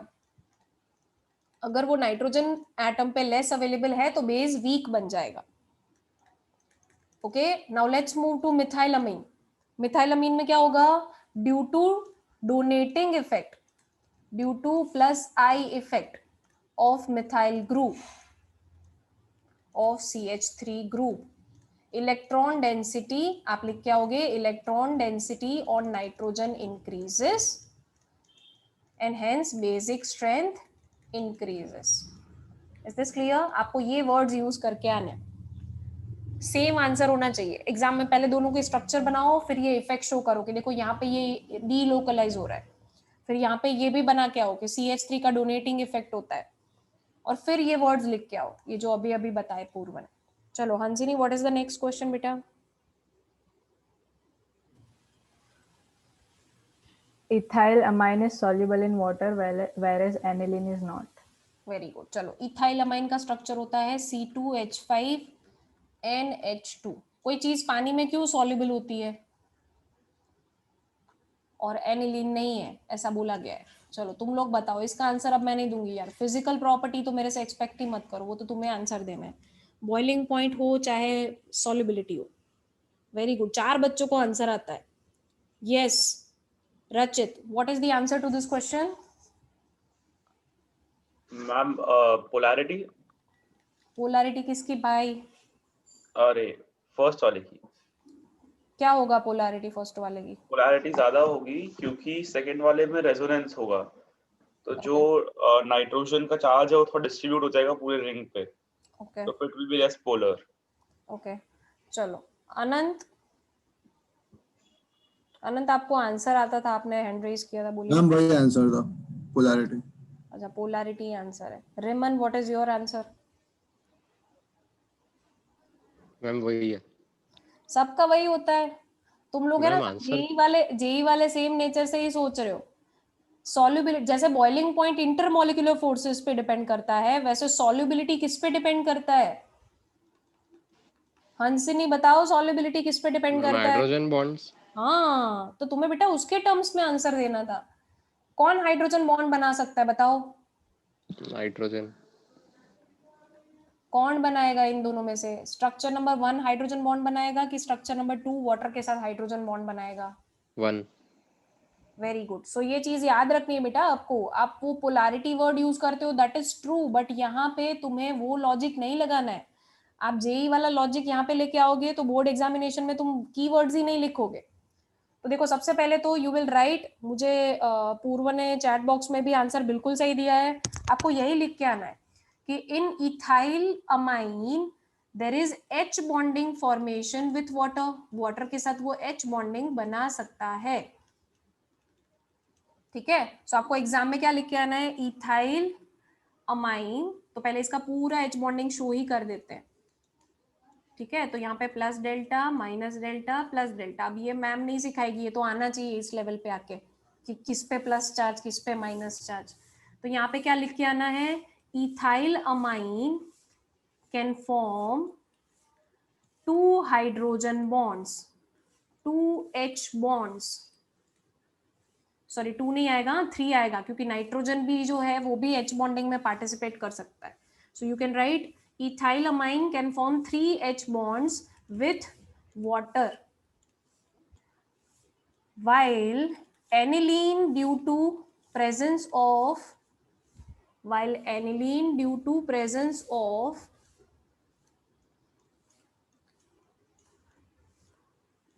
Hydrophobic benzene ring, उसमें देखो बहुत बड़ी benzene ring होती है जो कि हाइड्रोफोबिक होती है। So due to presence of hydrophobic benzene ring, aniline is not soluble. It is not soluble in water. तो देखो दोनों है तो प्राइमरी ही, दोनों प्राइमरी है, ये भी एक प्राइमरी अमाइन है, एनिलीन भी प्राइमरी अमाइन है, पर इथाइल अमाइन ही है जो कि वाटर के साथ 3 H बॉन्ड बना सकता है। पर एनिलीन में क्या प्रेजेंट होता है? हाइड्रोफोबिक बेंजीन रिंग, और हाइड्रोफोबिक बेंजीन रिंग की वजह से वो H बॉन्डिंग नहीं कर पाता और वो क्या बन जाता है? इनसॉल्युबल। चलिए let's move ahead. Hansini, what is the next question बेटा? Methylamine in water reacts with ferric chloride to precipitate hydrated ferric oxide. बेटा रचित, एनिलीन क्यों H बॉन्डिंग नहीं बनाएगा? क्योंकि H बॉन्डिंग में भी स्टीयरिक हिंड्रेंस का रोल होता है रचित। अगर स्टीयरिक हिंड्रेंस कम है तो ही H बॉन्डिंग बनेगा, और बेंजीन रिंग की वजह से वहां पे स्टीयरिक हिंड्रेंस बहुत बहुत बढ़ जाता है। ठीक है, इज दिस क्लियर? चलो आगे बढ़ते हैं। हंसिनी ने हमें बताया कि मिथाइल अमाइन जो है वो वाटर में Fe क्या बनाता है। हंसिनी, व्हाट इज द क्वेश्चन? एक बार फिर से रिपीट करो, मैं भूल गई। Methylamine in water reacts with ferric chloride to precipitate hydrated ferric oxide. Okay, ferric chloride के वाटर में वो फेरिक क्लोराइड से रिएक्ट करके फेरिक हाइड्रोक्साइड के पीपीटी देता है. Y, right? ये क्वेश्चन है. तो अब आपको क्या करना है, देखो सबसे पहले तो you will write that methyl amine is stronger base than water, is stronger base than water. और इस क्वेश्चन के आगे भी मोस्ट इंपॉर्टेंट कर दो. हाँ, ये हम लोग निग्लेक्ट करते हैं, पर बोर्ड वाले ये क्वेश्चन बहुत पूछते हैं. ये हम लोग निग्लेक्ट करते हैं क्योंकि हमें लगता है ऐसा क्वेश्चन थोड़ी आएगा, बट बोर्ड वाले ये क्वेश्चन पूछते हैं. तो लिखना CH3NH2 methyl amine is stronger base than water. तो सबसे पहले तो तुम्हें उन दोनों की रिएक्शन बतानी है, CH3NH2 प्लस H2. कोई लिखवा सकता है what is going to be the reaction अगर ये बेस है और वो एसिड है? देव, यस बेटा. मैम वो aniline sorry ethylenamine 3 H bonds कैसे बनाएगा वो समझ में बेटा वो जो नहीं आया. ऊपर 2 वाला बनेंगे नाइट्रोजन ना था मैम? ना, ऊपर वाला जो नाइट्रोजन था उस पे माइनस डेल्टा चार्ज हुआ. हाँ मैम. तो वाटर में तुम्हें पता है ना, वाटर में ऑक्सीजन के साथ 2 H होते हैं. Yes ma'am. अब उसमें से H पे कौन सा चार्ज होता है? Positive delta. यस तो मैम. यहाँ यस पे मैम. अट्रैक्ट हो सकता है ना. ओके. ठीक हाँ. है, तो 3 बनते हैं. वो तुम वीडियो देखोगे ना तो समझ में आ जाएगा. चलो लेट्स मूव अहेड. कोई बताना चाहेगा what is going to be the reaction? Yes Riman. Ma'am CH3OH plus NH3. Riman घर पे आके मारने वाली हूँ मैं देखो. डायरेक्टली देखो फंक्शनल ग्रुप ही चेंज कर देने. बेस का काम क्या होता है और एसिड का काम क्या होता है? This is acid. एसिड क्या करता है बताओ? Ma'am H plus. हाँ, तो ये H प्लस देगा तो ये किस में कन्वर्ट हो जाएगा? देखो नाइट्रोजन के लोन पेयर पे H प्लस कनेक्ट हो गया, क्या बनेगा? Yes ma'am. यस रचित बोलो बेटा, क्या बनेगा? CH3NH3 plus ओके, एंड साथ में क्या निकलेगा? OH minus. परफेक्ट, ये आंसर चाहिए था. रिमन क्यों तुमने OH यहाँ डाल दिया और यहाँ पे NH3 कर दिया? ऐसे नहीं होता बेटा, पूरा फंक्शनल ग्रुप नहीं निकलता. ठीक है, Okay मैम. तो this is the conjugate acid and this is the conjugate base. अब सब लोग स्क्रीन पे देखेंगे, क्योंकि यहाँ पे OH माइनस रिलीज होता है, वो आपके FeCl3 के साथ रिएक्ट करता है. This OH minus reacts with FeCl3. तो क्या मिलता है देखो, FeOH थ्राइस. इसके ब्राउन कलर के पीपीटी मिलते हैं. This is brown PPT.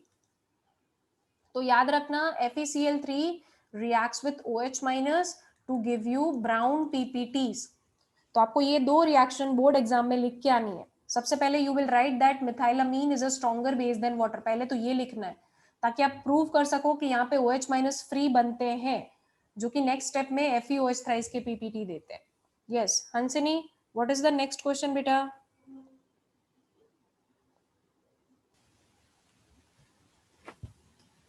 Although amino group is ortho and para directing in aromatic electrophilic substitution reactions, aniline on nitration gives a substantial amount of meta-nitroaniline.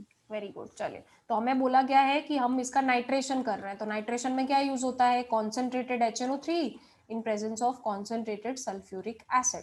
तो बोला है कि aniline तो ortho para directing होता है, तो आपको मिलना चाहिए ऑर्थो नाइट्रोएनिलीन एंड पैरा नाइट्रोएनिलीन. ये 2 प्रोडक्ट मिलनी चाहिए. बट हंसिनी तो बोल रही है भाई ये 2 प्रोडक्ट के अलावा एक और प्रोडक्ट मिलती है and that is meta nitroaniline. अब मेटा प्रोडक्ट क्यों मिलती है? What is the reason behind this? ये क्वेश्चन बोर्ड एग्जामिनर का फेवरेट क्वेश्चन है, one of the favourite questions. इसके आगे भी मोस्ट इंपॉर्टेंट टिक कर देना. और इसके बाद वाला क्वेश्चन जो है फ्रिडल क्राफ्ट वाला, शायद वो भी बहुत इंपॉर्टेंट है. चलो कौन बताना चाहेगा इसका आंसर? यस रचित बोलो. In acidic medium, aniline forms anilinium ion. Very good, perfect. Which is meta-directing. Perfect. देखिए सब लोग एग्जाम में यही लिख के आएंगे. अभी अभी जो रचित ने बताया परफेक्ट आंसर है, because nitration is carried out in acidic medium. आप लिखोगे nitration is carried out in acidic medium. So NH2 group is converted into NH3+, मतलब एनिलीन जो है वो एनिलीनियम आयन बना देता है. Aniline gets converted into anilinium ion. आप ऐसा लिख के आओगे. और ये जो स्ट्रक्चर मैम ने लिखे हैं ना बोर्ड पे, वही लिख के आने एग्जाम में भी. यही स्ट्रक्चर होने चाहिए कि ऑर्थो, मेटा और पैरा तीनों मिलते हैं. So aniline gets converted into anilinium ion and since NH3 plus, देखो प्लस चार्ज है मतलब विड्रॉइंग ग्रुप बन गया ये, since NH3 plus acts as electron withdrawing group, और इलेक्ट्रॉन विड्रॉइंग ग्रुप कौन से डायरेक्टिंग होते हैं, meta directing, hence they are meta directing in nature. और अगर वो मेटा डायरेक्टिंग है इसीलिए वो आपको कौन सा प्रोडक्ट देते हैं, Meta nitro aniline. Is clear, समझ में आ गया सबको? तो ये एग्जाम में बहुत इंपॉर्टेंट है, ये वर्ड्स आने चाहिए। In acidic medium aniline gets converted into anilinium ion and NH3 plus जो है वो विड्रॉइंग ग्रुप की तरह काम करता है, और विड्रॉइंग ग्रुप मेटा डायरेक्टिंग होते हैं, and that is why you get meta product also. चलो great. Hansini, what is the next question? Yes बोलिए।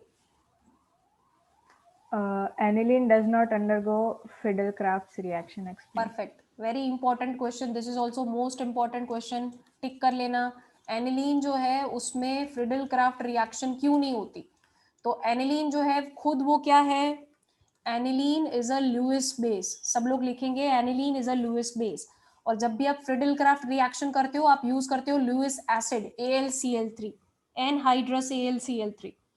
तो फ्रिडल क्राफ्ट में हमेशा यही यूज होता है। तो ये जो है ये बेस है, this is Lewis base, and जो आप फ्रिडल क्राफ्ट में यूज करते हो दैट इज लुइस एसिड। तो एसिड और बेस के बीच में रिएक्शन होगा जिससे बनेगा ये सॉल्ट। तो आपको ये सॉल्ट बना के आना एग्जाम में। सो ये जो लोन पेयर है वो AlCl3 को मिल जाएगा, so you will gate NH2 plus AlCl3 minus. आपको ये सॉल्ट बना के आना एग्जाम में, ये स्ट्रक्चर होना चाहिए आपके आंसर में। So this is the salt which you get. यहाँ से लोन पेयर जो है वो इसको डोनेट कर देता है एल्यूमिनियम को, because it is Lewis acid. तो वी गेट दिस सॉल्ट और we get this complex, and in this complex as you can see nitrogen is gaining positive charge. अब नाइट्रोजन पे पॉजिटिव चार्ज आने की वजह से it acts as a strong deactivating group. So आप क्या लिखोगे एग्जाम में, पहले तो ये इक्वेशन लिखोगे, फिर you will right in this complex nitrogen acts as strong deactivating group, वो deactivating बन जाता है, strong deactivating group, and hence electrophilic substitution does not take place, वो नहीं हो पाता, मतलब फ्रिडल क्राफ्ट रिएक्शन वो नहीं दे पाता। ठीक है, चलिए तो ये चीज लिखनी है, इक्वेशन आना चाहिए, फिर ये वर्ड आने चाहिए कि वो डीएक्टिवेटिंग बन जाता है इसलिए फ्रिडल क्राफ्ट रिएक्शन नहीं देता है। Yes Hansini, what is the next question?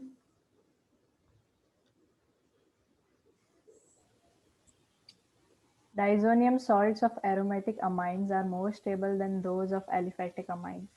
Okay, तो डाइजोनियम सॉल्ट वैसे तुम्हारे सिलेबस में से हटा दिया है, पर अगर सपोज ये क्वेश्चन आ जाए, क्योंकि HNO2 के साथ की रिएक्शन नहीं हटाई है, सिर्फ डाइजोनियम सॉल्ट हटाया है, तो अगर ये क्वेश्चन एग्जाम में आ जाए तो याद रखना तुम्हें इसके रेजोनेटिंग स्ट्रक्चर बनाने हैं।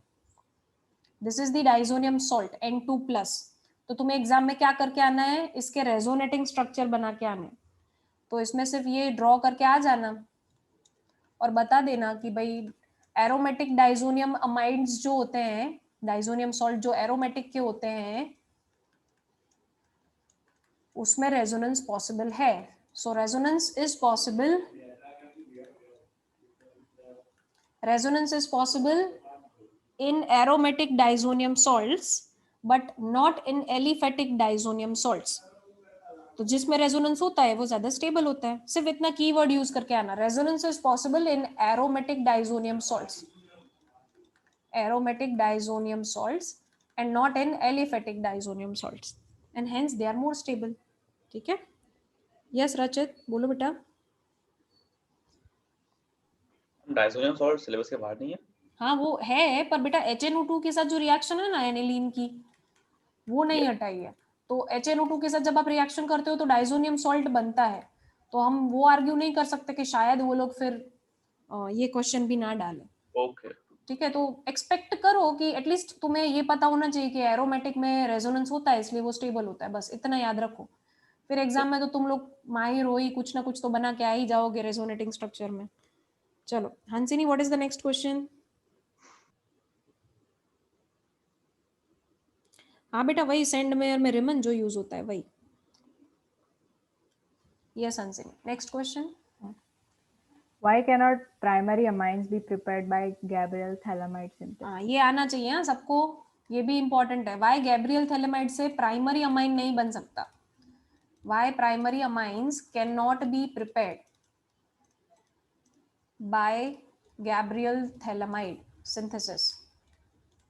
अब इसके बाद वाले क्वेश्चन है ना, तुम लोग करवाओगे, मैं नहीं करवाऊंगी। चलो फटाफट से पहले ये इसका आंसर दे दो जिसको आता है। प्राइमरी अमाइन क्यों गैब्रियल थैलेमाइड से नहीं बनते? यस वेरी गुड देव, बोलो बेटा क्यों नहीं बनता? मैम प्राइमरी तो बनते हैं ना मैम, सेकेंडरी और टर्शियरी नहीं बनते। बेटा primary aliphatic sorry aromatic amine ऐसा पूछा है। एरोमेटिक एरोमेटिक भी नहीं बनता है मैम, उसका आइडिया नहीं है। कोई बात नहीं, चलो सब लोग लिखो। इसका अगर ये क्वेश्चन आ जाता है तो आपको एग्जाम में ये लिखना है कि because haloarenes don't give nucleophilic substitution. Haloarenes में न्यूक्लियोफिलिक सब्स्टिट्यूशन नहीं होता। That is why Gabriel phthalimide synthesis से आप ये नहीं बना सकते। अब आप बोलोगे मैम इसका और उसका क्या लेना देना है, तो आपने इसका मैकेनिज्म देखा होगा तो आपको पता होगा कि गैब्रियल थैलामाइड में सबसे पहले तो क्या होता है, सबसे पहले हम थैलामाइड लेते हैं। याद आ रहा है कुछ ऐसा, कुछ थैलामाइड का स्ट्रक्चर था। चलो इसको ढंग से बीच में ही बना देते हैं आपके लिए। देखो ऐसा थैलामाइड का स्ट्रक्चर था, फिर आप उसका रिएक्शन KOH से करते थे, तो यहाँ से ये बेस है H+ दे देता था, तो आपको मिल रहा था एक nucleophile. This is the nucleophile which you are getting. देखो ये भी एक नेम रिएक्शन है तो लर्न तो करना ही है। अब ये जो न्यूक्लियोफाइल था वो अटैक कर रहा था आपके हेलो अल्केन के ऊपर। हेलो अल्केन पे क्या हो रहा था, इसका अटैक हो रहा था। तो जैसे ही अटैक होता था तो आपको ये एक स्ट्रक्चर मिल रहा था C double bond O, C double bond O, और नाइट्रोजन किसके साथ जुड़ जाता था, R के साथ, और यहाँ से KX निकल जाता था। ये याद आ रहा है, ऐसा कुछ स्ट्रक्चर तुम लोगों ने पढ़ा था मैकेनिज्म में। अब अगर यहाँ पे हेलो अल्केन की जगह पे हेलोएरिन लिया तो हेलोएरिन में तो न्यूक्लियोफिलिक सब्स्टिट्यूशन होता ही नहीं है, तो प्राइमरी अमाइन तो कभी बन ही नहीं सकता aromatic amine. So this was the scene. ये आंसर आप जब लिखो तो ये सब ड्रॉ नहीं करना है, दैट विल बी एक्सेप्टेबल। अगर आप ड्रॉ करके नहीं आते हो, सिर्फ इतना लिख के आओ कि because the हेलोएरिन्स don't give nucleophilic substitution, Gabriel thalamide synthesis, using Gabriel thalamide synthesis, primary aromatic amine cannot be prepared. वो नहीं बना सकते। ठीक है, एलिफेटिक बना सकते हो क्योंकि यहाँ पे फिर देखो एलिफेटिक R चेन अटैच हो सकती है पर एरोमेटिक नहीं अटैच हो सकती। ठीक है, चलो Hansini, what is the next question? Why are amines less acidic than alcohols of comparable molecular masses? Very good. Why are amines less acidic then alcohols? इसका आंसर देना है। तो ये हेतवी और अनंत ने जो हमें मेथड सिखाई थी, आप उसी से आंसर दोगे। आप लोग क्या करोगे, इसका बनाओगे कॉन्जुगेट बेस। तो अगर ये H+ रिलीज कर देता है तो नाइट्रोजन पे आ जाएगा negative charge. So this is the conjugate base of primary amine. और अल्कोहल का कॉन्जुगेट बेस बनेगा alkoxide ion. So alkoxide is the conjugate base of alcohol and this is the conjugate base of primary amine. अब बताओ जरा कौन ज्यादा stable होगा, सोचो। जब नेगेटिव चार्ज नाइट्रोजन पे आएगा तो ज्यादा स्टेबल होगा कि नेगेटिव चार्ज ऑक्सीजन पे आएगा तो ज्यादा स्टेबल होगा? बचाओ सॉरी बताओ। चलो हाँ आनंद बोलो। मैम ऑक्सीजन पे। वेरी गुड, क्यों ऐसा? मैम क्योंकि वो मोर इलेक्ट्रोनेगेटिव है। परफेक्ट। सो सबको आंसर यही लिख के आना है अनंत ने जो बताया, because oxygen is more electronegative than nitrogen. Because oxygen is more electronegative than nitrogen,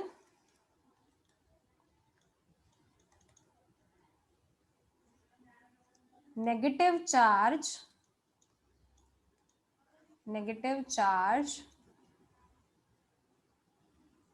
is easily accommodated by oxygen than nitrogen. इससे ज्यादा इजीली अकोमोडेट होगा as compare to nitrogen, and hence alkoxide or conjugate base of alcohol is more stable. ये ज्यादा stable है. Conjugate base of alcohol is more stable than conjugate base of amine. और अगर इसका base ज्यादा stable है तो ऑब्वियसली ये ज्यादा स्ट्रॉन्ग है एसिड. ठीक है, तो this should be your answer. जो अभी अभी बोला बिल्कुल यही लिखना है और ये दो इक्वेशंस भी लिखने हैं. चले Hansini, what is the next question? Why do primary amines have higher boiling point than tertiary amines? Okay Hansini, इसका आंसर तुम ही बताओ. व्हाई प्राइमरी ज्यादा बॉइलिंग पॉइंट रखते हैं एज कंपेयर टू टर्शियरी? उसकी बॉन्ड के वजह से. कौन से बॉन्ड की वजह से? अमाइन में जो बॉन्ड होता है.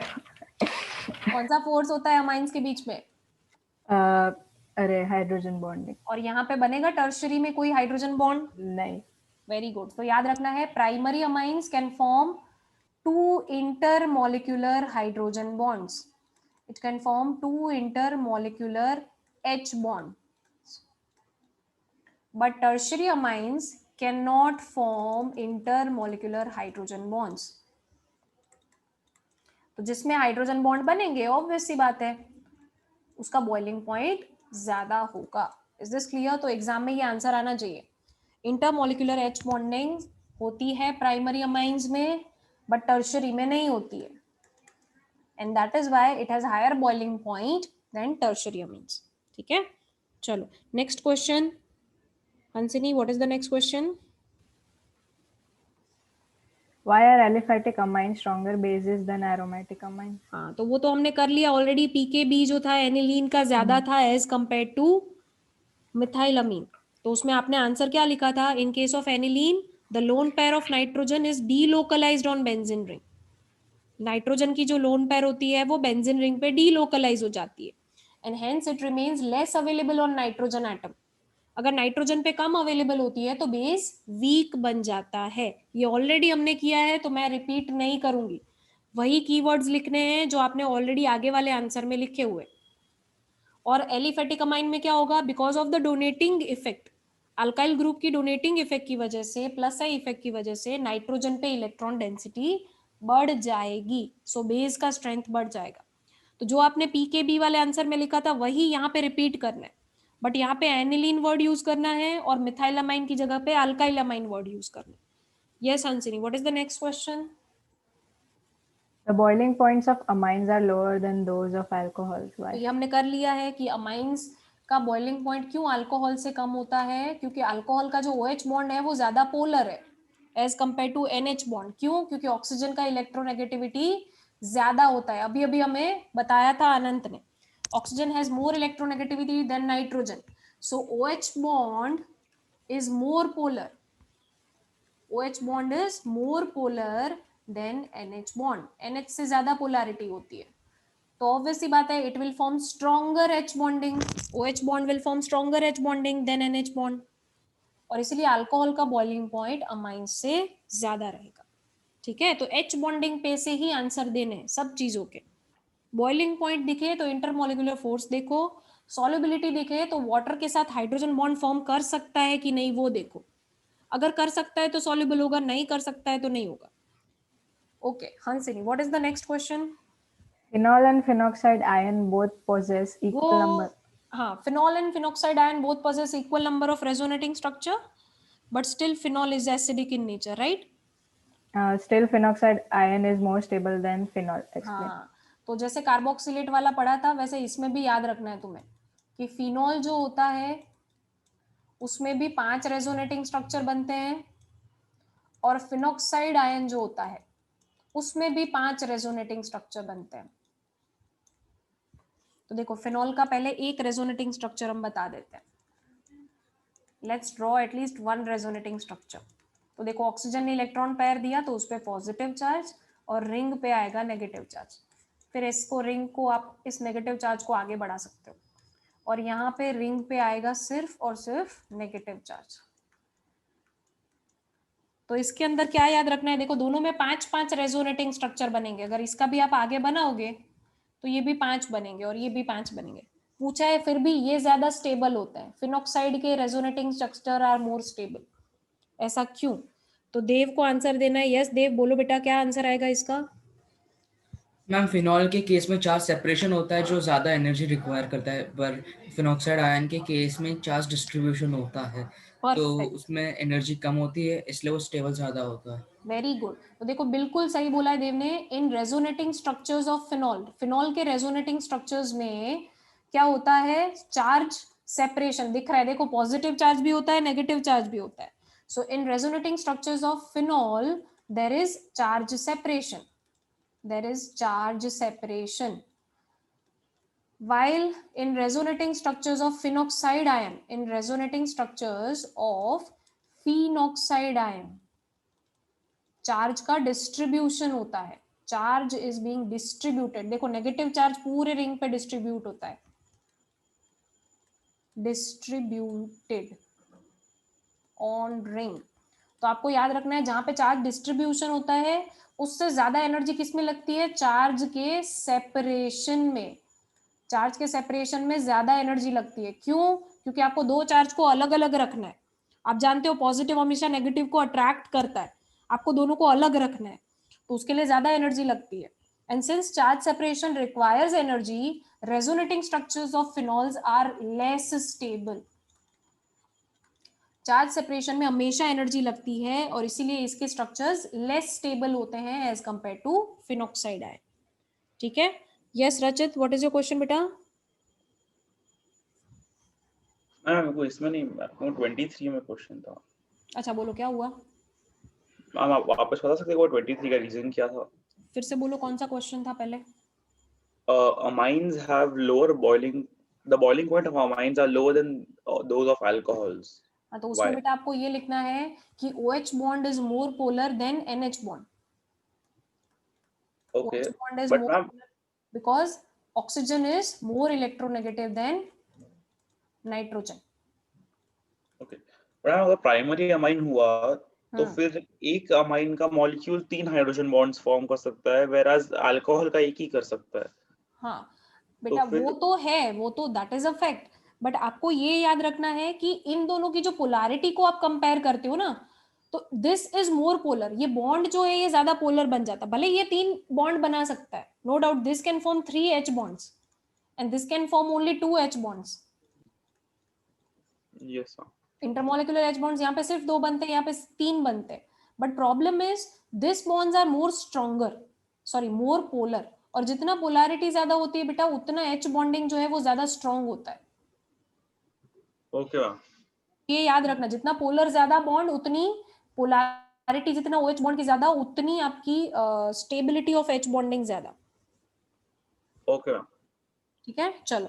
सो हंसिनी आई गेस सारे क्वेश्चंस हमने खत्म कर दिए हैं। So with this assignment 4 is complete. अब ध्यान से सुनिएगा, सैटरडे का जो हमारा क्लास होगा उसमें मैं आपको नेक्स्ट वीक का जो असाइनमेंट है, असाइनमेंट 5, जो कि हमने अपलोड नहीं किया है गूगल क्लासरूम पे, पर मैं एडवांस में डिस्कस कर लूंगी, जिसमें हम सिर्फ और सिर्फ किस पे फोकस करेंगे? अरेंज द फॉलोइंग पे। अरेंज द फॉलोइंग मतलब SN1 के रिएक्टिविटी ऑर्डर के वाइज अरेंज करो, SN2 के रिएक्टिविटी ऑर्डर वाइज अरेंज करो। मैं आपको कुछ क्वेश्चंस दे दूंगी, ठीक है? यस हंसिनी बोलो बेटा क्या हुआ? मैम कन्वर्जन्स का करोगे और एक क्लास? हाँ हाँ कन्वर्जन्स का भी क्लास होगा, पर पहले ये सारे क्लासेस हो जाएंगे, लास्ट में कन्वर्जन्स करेंगे, क्योंकि कन्वर्जन का कैसा है उसमें मुझे आप लोगों को ट्रिक्स सिखानी है कि अगर ये क्वेश्चन हुआ, इस टाइप का क्वेश्चन हुआ तो क्या करना है, इस टाइप का हुआ तो क्या करना है, उसमें मेरे को ट्रिक्स सिखानी है, तो उसमें टाइम जाएगा। तो पहले हम सारे क्वेश्चन के टाइप्स कर लेते हैं, फिर लास्ट में कन्वर्जन्स करेंगे। और कन्वर्जन के बेटा एग्जाम में 4 मार्क्स होते हैं, तो उसका टेंशन लेके मत बैठना, 4 मार्क्स से ज्यादा कन्वर्जन नहीं आएंगे, ठीक है? तो उससे अच्छा तुम डिस्टिंग्विशिंग टेस्ट कर लो, उसके तो 2 मार्क आने वाले हैं, कंफर्म है, प्लस ये सारे टाइप के क्वेश्चंस कर लो, गिव रीजन टाइप के, जिसके 4 या 6 मार्क्स होते हैं, ठीक है? फिर नेम रिएक्शंस पढ़ लो, उसके 4 मार्क्स होते हैं। तो जो कंफर्म है पहले वो कंप्लीट कर लो, फिर कन्वर्जन्स लास्ट में करेंगे, ठीक है? चलो, तो सैटरडे के क्लास में अरेंज द फॉलोइंग टाइप के क्वेश्चंस होंगे, तो आप थोड़ा सा देख के आना, SN1 का ऑर्डर क्या होता है, SN2 का ऑर्डर क्या होता है, बेसिसिटी का ऑर्डर क्या होता है, बॉइलिंग पॉइंट का ऑर्डर क्या होता है, ये सारी चीजें मैं आपको पूछूंगी। चलिए तो मिलते हैं नेक्स्ट क्लास में सैटरडे, बाय।